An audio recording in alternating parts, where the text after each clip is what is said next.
नमस्कार, आदाब। आप देख रहे हैं द इनकलाब एक्सप्रेस और मैं हूं वकास वारसी। भाजपा की तमाम कामयाब राज्य सरकारों में सबसे पहला नाम गुजरात सरकार का है, क्योंकि गुजरात सरकार पिछले 23 वर्षों से लगातार गुजरात प्रदेश के अंदर अपनी सरकार बनाने में कामयाब है। ये कामयाबी ऐसे ही नहीं, प्रधानमंत्री नरेंद्र मोदी और गृह मंत्री अमित शाह की जादूगरी का एक नायाब तोहफा है भारतीय जनता पार्टी को, जहां 23 वर्षों से लगातार एक राज्य में भारतीय जनता पार्टी का ध्वज लहरा रहा है। भारतीय जनता पार्टी की इस लिस्ट में अगर टॉप राज्य सरकारों में सबसे पहला नाम गुजरात का है, तो दूसरे स्थान पर यहाँ मध्य प्रदेश का नाम लिखा जाता है।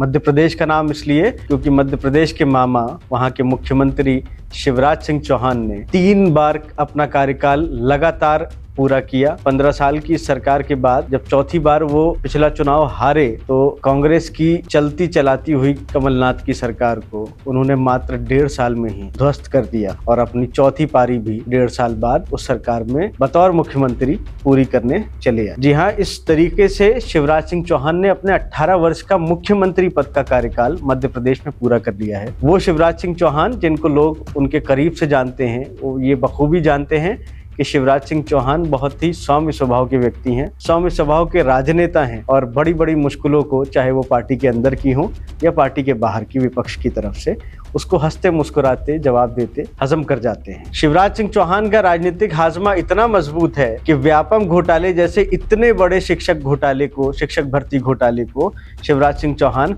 हंसते हंसते मुस्कुरा के हजम कर जाते हैं।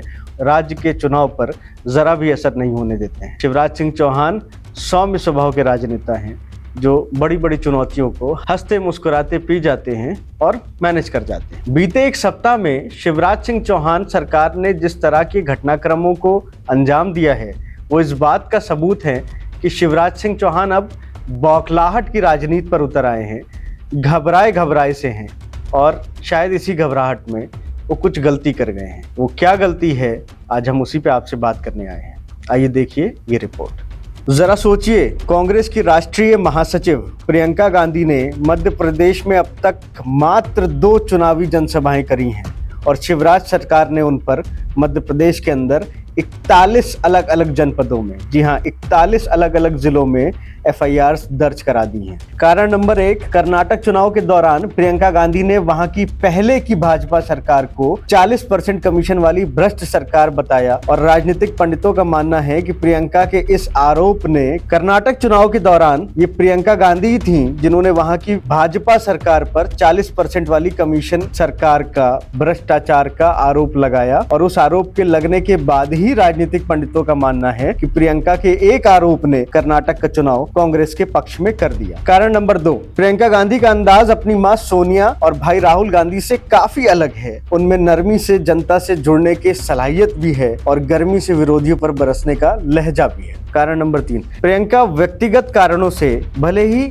सक्रिय राजनीति से कभी दूर कभी पास रही, पर इसमें कोई संदेह नहीं है कि हिमाचल प्रदेश और कर्नाटक जैसे चुनावों में वह चुनावी चाणक्य बनकर कांग्रेस की जीत का एक अहम हिस्सा बनी। कारण नंबर 4, प्रियंका की सामाजिक छवि को उनके विरोधियों ने भी सराहा है। वो इसलिए, आपने देखा है कि जब रॉबर्ट वाड्रा पर ईडी का शिकंजा कसा और रॉबर्ट वाड्रा को ईडी ऑफिस में हाजिर होना था, तब प्रियंका उनके साथ परछाई की तरह नजर आई। जब भाई राहुल पर भाजपा व कांग्रेस पार्टी के भीतरघाती कुछ नेताओं द्वारा षड्यंत्र रचा गया, तब प्रियंका अपने भाई राहुल का कवच बनकर सामने आई। मां सोनिया से प्रियंका का लगाव साफ नजर आता है। पिछले 20 सालों से मां की संसदीय सीट रायबरेली का प्रचार प्रसार का जिम्मा प्रियंका ही उठाती आई हैं, जहां कई बार वो अपनी बेटी मिराया और बेटे रेहान वाड्रा के साथ भी नजर आती हैं।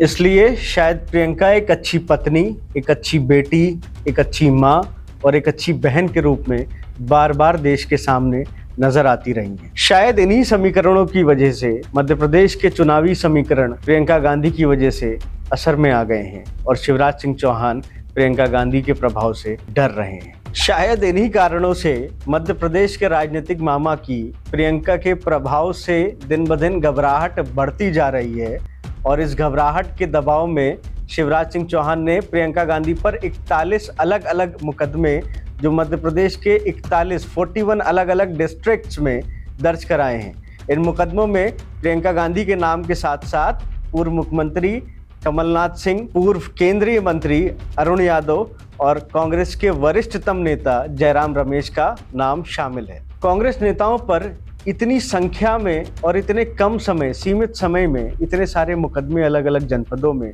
जिस तरीके से भारतीय जनता पार्टी मध्य प्रदेश और शिवराज सरकार की तरफ से लगाए गए हैं, ये साफ दर्शाता है कि भारतीय जनता पार्टी कुछ ना कुछ छुपा रही है।